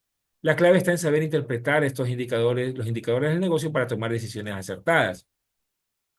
Señales que es momento de crecer cuando tienes un aumento sostenido de la demanda. Ves que te piden más tus productos, ves que tienes que seguir atendiendo y hay más demanda. Aquí también puedes al principio mejorar tu precio, porque si hay más demanda y los productos tienen una cantidad limitada de producción, pues puedes ponerle tú el precio eh, que te genere mayor rentabilidad, pero así también tú puedes pensar en tal vez aumentar tu planta, aumentar tu infraestructura, aumentar tu número de las personas que trabajen, etcétera, ¿no? Tener una capacidad operativa infrautilizada, es decir, tienes la capacidad operativa y puedes producir más, pues produce más, crece. Y que a su vez esto te va a permitir tener mejores indicadores. Una sólida rentabilidad y liquidez disponible para la inversión. De pronto tienes un negocio muy rentable que te está dejando mucha plata en el banco. Puede ser un buen momento para iniciar, ¿no? Y expandirte, tener más locales, más establecimientos, hacer las franquicias, etcétera. Expansión de mercado y oportunidades claras. Puede que el mercado esté demandando más de los productos. Por ejemplo, mi hija estudia veterinaria, ¿no? Y me doy cuenta, ahora que ella está estudiando veterinaria, empiezo a darme cuenta cómo el mercado de las mascotas ha crecido. Inclusive hasta hace poco creo que hubo un decreto donde se indicaba pues que se iba a exonerar del pago del IVA a los alimentos, a los insumos relacionados con mascotas, ¿no? Entonces ese mercado, por ejemplo, es un mercado que se encuentra bastante bien. Estrategias de cuándo expandirte, apertura de nuevos mercados o sucursales, diversificar sus productos o servicios o incremento de la capacidad productiva. O opciones de alianzas estratégicas, cuándo conviene asociarse con otras empresas, cuándo hacer fusiones, adquisiciones, acuerdos de cooperación. Tenemos que medir los beneficios y los riesgos de las alianzas, ¿sí? Muchas veces hay empresas, estas alianzas pueden darse porque se complementan también y pueden entre ambas acaparar mucho más el tema del mercado con estos bienes que puedan complementarse. Cuando tienes que cerrar o reestructurar, cuando tienes pérdidas constantes sin perspectivas de recuperación, cuando tienes problemas financieros graves y cuando cambios en el mercado que afecten o existen cambios en el mercado que afecten la viabilidad del negocio. La investigación como base de la administración, esto lo conversamos en su momento, es importante que investiguemos para poder tener mayor información. Analizamos la competencia, posicionamiento, segmentación de clientes, comportación de compra, evaluación de tendencias y cambios en la industria. Tenemos que investigar definitivamente. Hay también la investigación interna, evaluación de desempeño de los empleados, medición de la eficiencia operativa, revisión de costos y estructuras de gasto. Herramientas de análisis, encuestas y entrevistas con clientes, estudios de satisfacción y fidelización, uso de datos y tecnología para la toma de decisiones. Planificación estratégica empresarial, tenemos que saber hacia dónde vamos, ¿no? Y qué acciones vamos a tomar en el corto, mediano y largo plazo para alcanzar el éxito o lo que nos propongamos. Tenemos que hacer el análisis FODA, como ya lo conversamos. También tenemos que tener, en cuanto al tema de indicadores específicos, medibles, alcanzables, realistas y a tiempo. Tenemos que implementar o hacer los planes de acción, tenemos que priorizar o hacer la priorización de iniciativas estratégicas y asignar los recursos y seguimientos necesarios, ¿no? Toma de decisiones empresariales, las decisiones pueden determinar el éxito o el fracaso de un negocio y es fundamental contar con información clara y objetiva antes de actuar. Método de toma de decisiones basado en datos o basado en intuición y hay que evaluar los riesgos y los costos. Las herramientas: análisis de costos, beneficios, escenarios de proyecciones financieras, simulaciones y modelos de negocios. En conclusión, bueno, realizar un diagnóstico periódico es importante. O sea, tenemos que monitorear periódicamente, hacer una evaluación y un diagnóstico periódico para poder saber y conocer cuál es la salud de la empresa, hacia dónde va, cómo se está proyectando en función a las metas. Evaluar constantemente las oportunidades y riesgos antes de tomar decisiones de crecimiento, invertir en investigación y análisis de datos para conocer mejor el mercado. Desarrolla una planificación estratégica clara, utiliza herramientas y metodologías adecuadas y rodéate de asesores y expertos que puedan aportar con una visión objetiva. Muchísimas gracias por la atención brindada. Gracias, Víctor, por la oportunidad y el espacio. Para mí realmente ha sido muy satisfactorio poder estar aquí compartiendo con ustedes. Al último he tenido que apretar el acelerador, pero bueno, es en honor al tiempo y creo que muchos de los temas que los hemos podido conversar fueron tratados en su debido momento. Jaime, de acuerdo a tu experiencia y tus estudios, ¿cuándo una empresa debe de buscar crecer? ¿Cuál es tu opinión? Debe buscar crecer, como lo indicaba, cuando existen las condiciones, ¿sí? Que te permitan eh, dar estos pasos sin arriesgar necesariamente o sin tener muchos riesgos. Yo creo que la expansión tiene que darse cuando estamos en una zona no de confort, no más cómoda, pero sí en una zona que nos pueda permitir tomar decisiones para endeudarnos, ¿sí? Para poder aumentar nuestra infraestructura, para poder contratar más personal, ¿sí? Cuando vemos que nuestros productos son demandados, cuando vemos que tenemos tal vez la liquidez en los bolsillos, bueno, los bancos, pues me refiero, o también con una buena, o un buen plan de inversión, ¿sí? Como decía en su momento el, eh, el señor Estrella, eh, con un buen plan de inversión, buscar el financiamiento porque sé que mi producto es bueno, sé que hay la demanda, investigué y me di cuenta que tengo buenos márgenes, entonces acudo a una institución financiera y me endeudo para poder tener mayor número de locales, por decirlo de alguna forma, y a su vez generar unas mejores economías a escala, centralizar la parte administrativa, contable y financiera, ¿no? Y poder así, podría ser esa una de mis recomendaciones para proponer que podamos expandirnos o podamos crecer. ¿No te acuerdas cuando uno era niño? Y también con nuestros hijos, ¿no? A ver, ponte contra la pared para medirte, a ver cuánto has ido creciendo poco a poco, ¿no?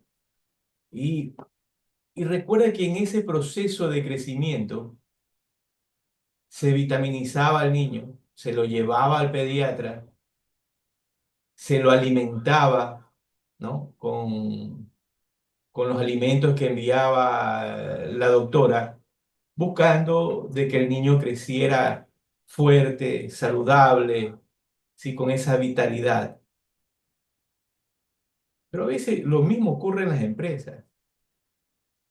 Claro que no la podemos poner contra la pared y medirla con la regla, pero sí podemos medir económicamente cada una de las acciones emprendidas, de las decisiones que se han tomado. Pero ese trabajo, Jaime, es lo que vemos que a veces no hace el empresario. A veces se olvida de eso. O sea, al inicio le metió ñeque, como decimos acá, ¿no? Le metió ese empuje, le metió esa vitalidad, le metió esa gana, pero hay un momento en como que la cosa va bien, me relajo, pero me relajo tanto que ya no me impulsa a crecer. No así un estadounidense, un chino, los vietnamitas o los europeos.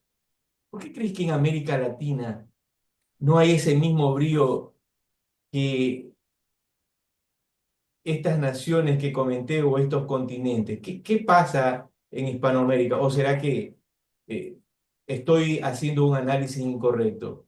Eh, y te digo esto, porque los mismos números del Producto Interno Bruto lo dicen. O sea, no tenemos esa energía.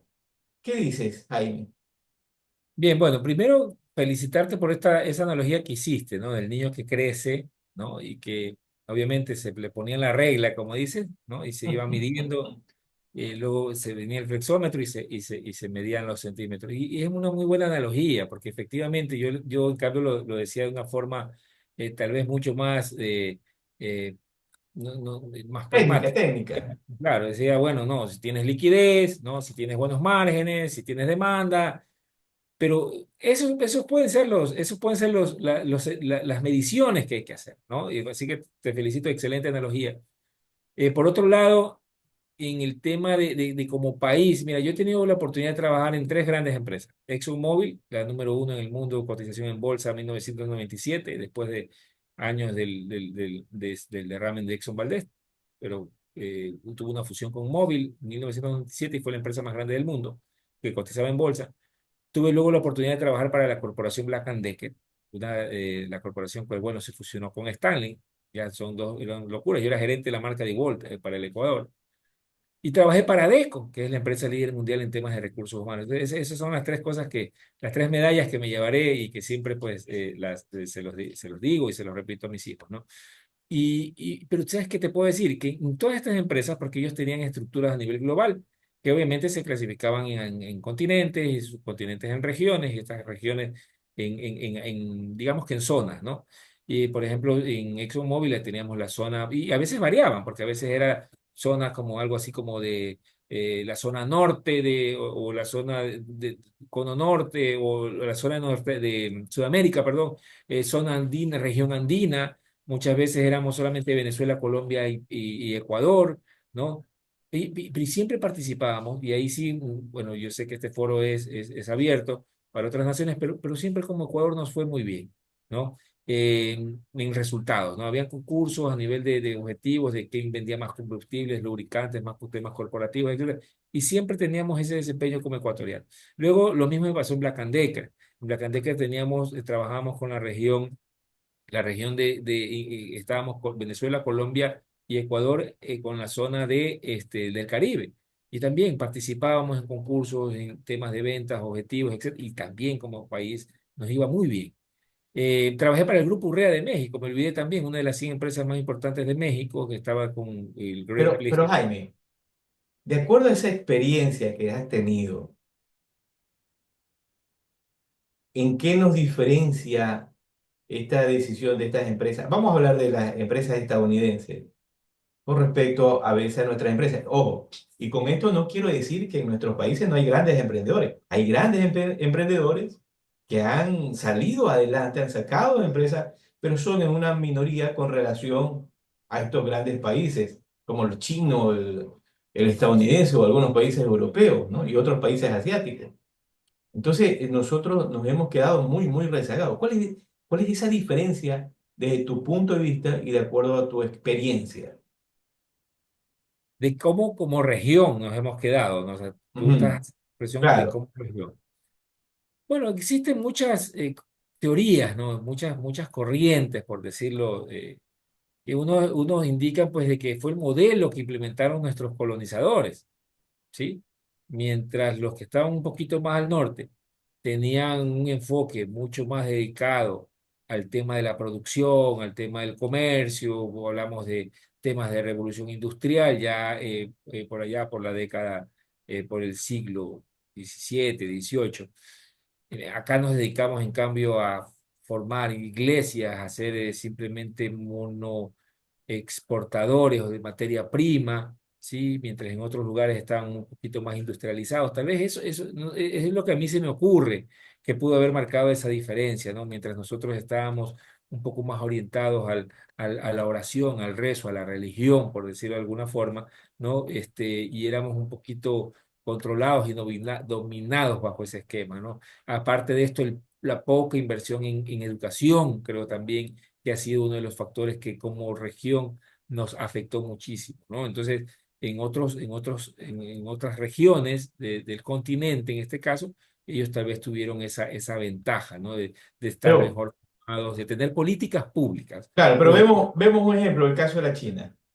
China, un país, claro, que tiene tradición, sí, una gran tradición en el pasado, etcétera, etcétera, pero hablamos de una China totalmente destruida, devastada, producto de la Segunda Guerra Mundial, una guerra civil interna. Pero estos chinos en algún momento, a través de Deng Xiaoping, dicen, ¿sabes qué? Lo invitan a, a Deng Xiaoping, lo invitan a una gira, no me recuerdo, creo que en Europa, no, perdón, en Estados Unidos, lo invitan y él comienza a ver la tecnología, y comienza a ver la tecnología del chino. Y dice, chuta, esto nos estamos quedando, pues, ¿cómo es la cosa? Entonces el chino dice, no, pues, tenemos que sacudirnos. Y comienza ese avance tecnológico de producción chino que ahora les ha hecho perder a esta empresa Nvidia, ¿no? Esta empresa Nvidia a través de DeepSeek, ¿sí? Les ha hecho perder 400.000 millones de dólares en bolsa de valores. Imagínate. Pero, como que acá vivimos todavía despreocupados. Mira lo que ha pasado. Trump le dice a Petro, Petro, reciba por favor aquí a los inmigrantes. Petro dice, no, no, yo no te los voy a recibir. A las 12 de la noche hecho el bravo. Trump le dice, ah, muy bien, 25% de aranceles y otras cosas más. Y Petro, no, no, no, no, reculó Petro. Dijo, no, no, no, está bien, está bien. Envíalos, envíalos. Trump le dice a la presidenta de México, se me escapa el nombre, le dice, le vamos a subir los aranceles. Entonces ya se pone nerviosa la presidenta y le dice, bueno, hablemos, hablemos. Envíe 10.000 soldados a la frontera mexicana para que no me pase la droga. ¿Cómo no? Allá van los 10.000 soldados mexicanos. Panamá. Ojo, y con esto no quiero decir que estoy en contra de Estados Unidos, no. Estamos hablando de por qué en su medida no salimos adelante como naciones. En Panamá le dice, oye, el canal de Panamá está siendo manejado por los chinos. Aquí lo construimos nosotros. ¿Y cómo está manejado por los chinos? O lo libera de los chinos y nos lo da a nosotros, o ya vamos a ver qué hacemos. Entonces no tenemos esa fortaleza, ni política a veces. Dependemos de otros países. Y no, nuevamente, con esto no digo que en nuestros países no hay empresas grandes o emprendedores grandes, pero es una gran minoría. Dicho esto, ¿consideras o qué consideras que nos hace falta en América Latina para otra vez volver en su momento a ser grandes? Ya le doy la palabra a nuestro colega para irnos ya a la recta final. ¿Y qué crees que le hace falta a Hispanoamérica para crecer, fortalecernos, tener voz en el mundo? Jaime. Bien, yo creo que al inicio de todos estos procesos, de estos países que están ya desarrollados, o que están desarrollándose, o que están ya consolidados como China, han habido procesos que realmente han sido bastante duros, ¿sí? O sea, yo no, bueno, esto no es una opinión personal de ideologías ni nada por el estilo, sino que simplemente lo planteo para el análisis. China es comunista y para poder llegar a donde he llegado ha tenido que tomar decisiones bastante drásticas, inclusive controlaba la natalidad del país. Segundo, tiene una política social de ayuda y de la cual ha sacado ya más de 600 millones de chinos de la extrema pobreza. Pero tiene un sistema económico aplicado al capitalismo, donde compite con todas las empresas del mundo desde esa perspectiva de la apertura del capital, obviamente con 50-50 con los inversionistas extranjeros, y han hecho de China una potencia económica. Ya, pero viene la pregunta. ¿Qué consideras que debemos hacer, Jaime? ¿Qué nos Partía, falta? partía justo de esos procesos duros, de esos procesos de cambios que deben darse, ¿no? Y Claro, creo pero que... nada con el comunismo, nada con el comunismo. No, no, no, Todo no, en la no, línea no. democrática. Dentro de una línea democrática, pero me refiero a que deben haber procesos que realmente marquen el accionar de la gente, ¿no? Muy, Entonces, muy bien, muy bien. Vamos a quedarnos con eso. Así es. Deben haber esos procesos fuertes que marquen para seguir una línea. Vamos con Freddy David Cotto. Bueno, uno de esos procesos que marcas, como dices, y es verdad, es la mano de obra, porque la mano de obra marca bastante para los inversionistas, porque China tiene una mano de obra muy barata, muy barata. Lo mismo, por ejemplo, en desarrollo, India tiene una hora muy barata que Estados Unidos contrata programadores de la India, hindúes, a $7 la hora para desarrollo de sistemas. Ni siquiera contrata programadores propios de ahí, de Estados Unidos. O sea, está muy bajo sobre una hora promedio ni de aquí en Latinoamérica de un programador. Entonces, esos índices de precios de servicio, de mano de obra, también son los que dominan en dónde vas a producir. Muchas empresas norteamericanas salieron a otras partes A por China, justamente a China, a China, Tailandia, justamente por Vietnam. ese valor de la mano de obra. Entonces, pusieron sus empresas allá, la producción. Otro tema, por ejemplo, aquí nosotros tenemos muchos productos que son materia prima. Por ejemplo, Migmar, tremenda cadena de golosina, y la que produces aquí en la costa, hay la hacienda que manda toda la materia prima para allá. Aquí yo conozco un cliente mío que él hace tabaco, el mejor tabaco del mundo, que lo vende como cubano, siendo República Dominicana, y él vino aquí a alquilar una hacienda, la cual la compró y ya compró tres, porque en Santo Domingo se produce la mejor hoja del tabaco del mundo, una es la mejor, está entre las mejores. Y nosotros lo hacemos, pero lo que pasa es que aquí todavía no hay una inversión porque la mano de obra es tan cara, hay tantos problemas con el tema laboral de muchas prebendas que no hay en otros lados. Entonces aquí tiene miedo el inversionista a venir y poner una fábrica y decir, yo aquí voy a fabricar y hay mucha inseguridad jurídica. Entonces, eso es lo que el problema. Aquí no hay hay que darle ese marco de seguridad, tanto jurídica como de mano de obra, para que el empresario venga, ponga aquí una empresa y ya haga aquí mismo la producción de ciertos productos que se exporten por fuera. Claro, pero hay un tema, ¿no? Definitivamente en China hay muchos trabajadores que viven en una situación muy precaria, Claro, ¿sí? Y que a veces duermen en una habitación, y eso lo vemos en algunos documentales, no lo estoy inventando, está en YouTube. Podemos claro, sí. verlo, Yo, por duermen ejemplo, hasta 10, 12 personas. yes, En exacto. Sí, Dubái, ahorita, en por ejemplo, Dubái, un ahorita estamos ejemplo. haciendo un trabajo con una empresa china que hace meters.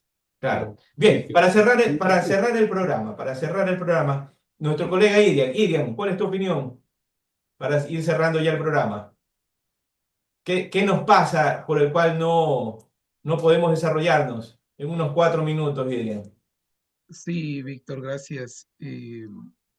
Mira que tú hacías un recorrido de la que pasó muy rapidito con Estados Unidos, con México, con Colombia, con Panamá, y hoy hace unos minutos pasaba la noticia que Canadá se arrodilló. Ya conversó para tratar de mejorar la relación y no tener estos aranceles con Canadá. Estamos hablando ya no de México, ya no de Claro, Colombia, ya no de Panamá, sino de una potencia. Y mira que luego viene en esa línea Europa también, ¿no? Pero creo que, mira, yo veo que en el mercado se ofertan charlas de finanzas para no financieros. Acá lo que nos falta es finanzas para emprendedores, finanzas para MIPYMES, finanzas para pymes, pero no la parte formal demasiado rigurosa, demasiado académica, que al empresario que lo ve que tiene que irse a sentar en un aula o algo parecido en un Zoom y es demasiado estructurado y poco práctico, le va a desestimular y a decir, bueno, yo voy a llevarlo como yo creo. eh, y no como debería tenerlo como control del negocio. Como educador te puedo decir que yo he visto a empresarios pequeñitos, medianos, que se olvidan del estado de situación financiera. Para ellos es todo el estado de resultados. Y si me pinta azul o me pinta el margen algo positivo, aunque no saben qué es margen, ya están tranquilos. El mejor ejemplo es lo que le dio Jaime. Al precio súbele el 1 punto, multiplícale por 1.30 y luego quítale el 30 y estás perdiendo. Y no entienden por qué. Y hay que hacerle los numeritos para que lo puedan conceptualizar y entender por qué perdió el negocio. Y no es que es un tema de aritmética, es matemática. Y si le llamamos a matemática financiera, peor aún. Pero hay que darles esta educación financiera para pequeños y medianos negocios práctico. Creo que esta parte educacional hará que el negocio a tiempo pueda abandonar ciertas actividades o costos, gastos, líneas de negocio que de pronto no son rentables, pero otras tendrá que mantenerlas para poder seguir siendo competitivo. El mejor ejemplo es el viejo dicho de McDonald's. McDonald's no gana en las hamburguesas, gana en las Coca-Colas, en las bebidas gaseosas. Pero no puede dejar de vender las hamburguesas porque si no, no vendería Coca-Cola, más o menos, ¿no? Entonces, ojo, creo que esta parte de educación financiera es en lo que se debería ir también poniendo bastante énfasis. Muy bien, entonces hasta ahí podemos resumir, ¿eh? Claro, no es todo, pero es importante que nuestros emprendedores en Hispanoamérica, aquellos que han venido poco a poco trabajando duro, sacando adelante su empresa para que un poco se quiten la venda y no cometan errores, seguir cursos financieros, seguir una educación financiera, irse instruyendo financieramente. Claro, hay también otras áreas como el marketing, el tema comercial o comercio exterior, que es sumamente importante. Pero las personas que están inmersas dentro de una línea de negocio, si no se preparan, simplemente tarde o temprano perecen. Perecen en la primera línea o la primera generación o perecen en la segunda generación. Pero ya la tercera, muy difícil que lleguen. Jaime, ¿cuál sería tu mensaje para para nuestros colegas respecto a este tema de las MIPYMES que hemos venido conversando? Bien, como mensaje final es que podamos tener herramientas, ¿sí? Para toma de decisiones, ¿sí? El negocio, la actividad que realizamos está sujeta a resultados, finalmente, ¿sí? Y estos resultados tienen que eh, garantizar, ¿no? Que pueda sostenerse el negocio en el tiempo, ¿sí? Porque ningún negocio está para generar una pérdida del inversionista o del emprendedor o del empresario, ¿no? Entonces, tenemos que tener las herramientas como Adrian lo mencionaba, como Freddy también en su momento, como tú lo decías, Víctor Hugo. Entonces, considero que las herramientas se las debe aplicar, ¿sí? Se las debe utilizar para que se puedan obtener estos resultados. Con esta visión que mencionábamos de lo financiero, de lo operativo, de lo administrativo, ir tomando las decisiones correctas para que, en este caso, las MIPYMES puedan sostenerse en el corto, mediano y en el largo plazo. Eso básicamente es mi conclusión. Muchas gracias. Bien, agradecemos al analista en sistema Freddy David Coto Torres, igualmente al Magíster Líder en Estrella y sobre todo a nuestro ponente invitado, al doctor Jaime Hugo Lomas Pinargote por haber aceptado nuestra invitación aquí al programa Diálogo Profesional Americano.